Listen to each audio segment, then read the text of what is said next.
Well, thank you very much. Namaste all for joining and giving this forum. Now, many of you think that Hindus are doing great in America, and they are.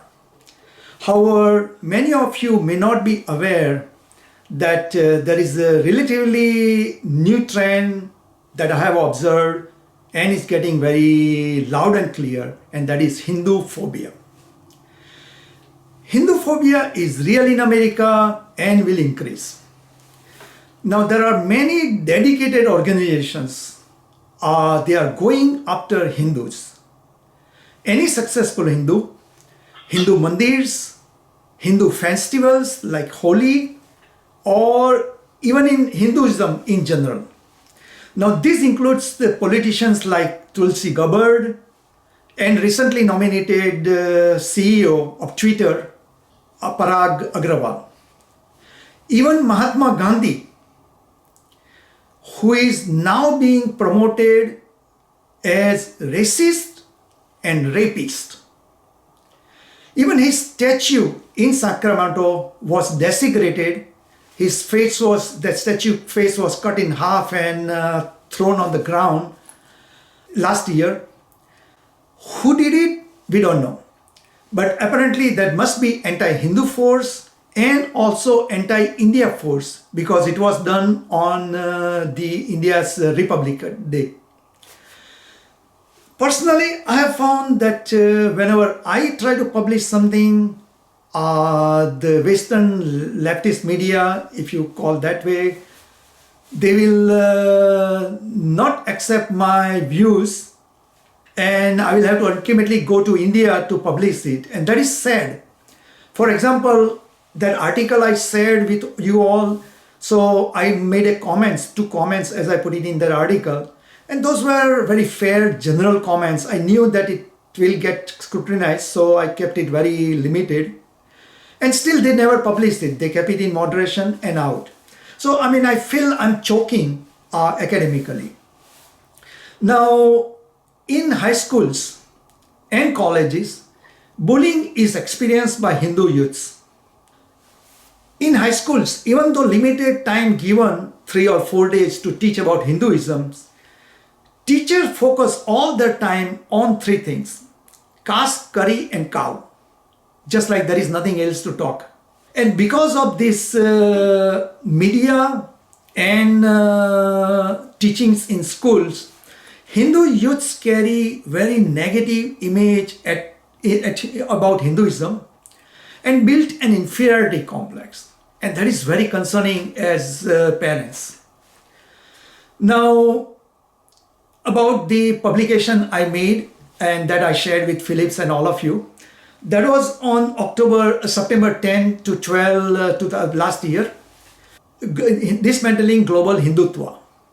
I attended only one session, and I found that it was very poorly presented, facts were very distorted, and there was no debate there. They made a statement that Brahmins are violent proponents of casteism. Now note that 5% of Indian population is Brahmin.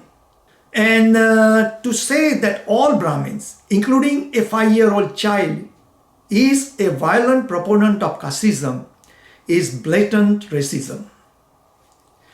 Further, they discuss in that meeting that why not dismantle Hinduism?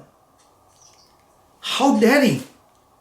How would you feel if you hear let's dismantle Christianity or dismantle Islam?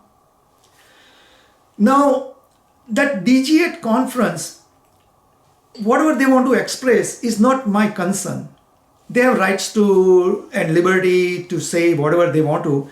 What is bothering me is that conference was sponsored by 45 plus universities, and it was endorsed by some 110 academicians, where it was not an academic pursuit whatsoever. That's the way I see it.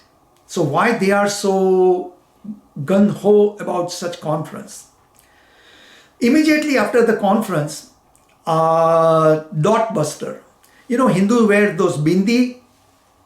So those blockbuster signs showed up in Atlanta. And we expect more such reactions from people. And my last point is that I am an interfaith marriage consultant and also have published the book here. What I have observed that whenever an Abrahamic marries a Hindu, invariably they expect the Hindu to change their religion to whatever the other faith in many cases. Further, they expect the children to be raised, cannot be raised in two faiths because they feel the children will get confused. And that's why they want the children to be raised only in the Abrahamic faith. Now, why children will get confused? If we teach them pluralism and love and respect for all, there is no reason to be skeptic about. So, with that, now big question for us all is why there is increased Hinduphobia. Now, one can have phobia for something if it is dangerous or harmful. Here, Hinduism is not a proselytizing religion. It's a non-violent path. And Hindus never rule, conquer, or ambition to conquer others in the history ever. So then why America has Hinduphobia or increasing Hinduphobia? I see there are 5 reasons for it. First is Hinduism is a surviving ancient indigenous civilization, and it has been under constant attack by Christian and Muslim rulers for last 1,000 years. Now, lately, Hindus in India are getting on their feet, and they at least reach to the stage of asking for equality. And probably for the others, Hindus asking for equality is not accepted. They want them to remain the submissive like they were for last 1,000 years. Second point is Hinduism has many denominations and were never united, just like many other indigenous groups. And for that reason, it was easy to use Hindus as a punching bags. One can get away by making any nasty comment on Hinduism. A TV show can show Hindu gods irrationally, and on any Hindu gurus they can make any comment without any backlash. They attack Hindu because they can, because we are punchbacks. The caste is a big punching stick for Abrahamics, and it keeps on coming on and on because it's easy to make Hinduism look bad. Now, in any interfaith discussions, when the caste issue comes up, I always come back and ask them that, okay, Hinduism is bad. How about your faith? What you have done in history or what is going on today within your faiths or to others? And let's compare two and see where we stand. The fourth point is the evangelical motive. They wish to salvage souls. They wish to save those sinners and kafirs and take them to heaven. And the fifth point, probably that's most in your mind, and that is Narendra Modi's pro-Hindu government, which came in power in 2014.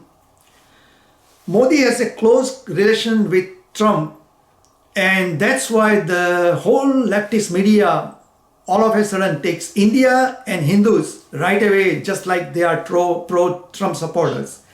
Even 70% of Hindus are Democrat and voted probably Democratic.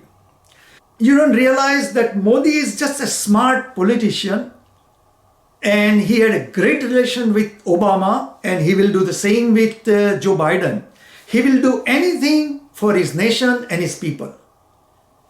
Now, in the end, in conclusion, I would say that a guy like me, who is moderate and wish to be remain moderate, but as soon as I open my mouth defending Hinduism or saying anything good about Hinduism, right away I'm labeled as fascist and Hindutva.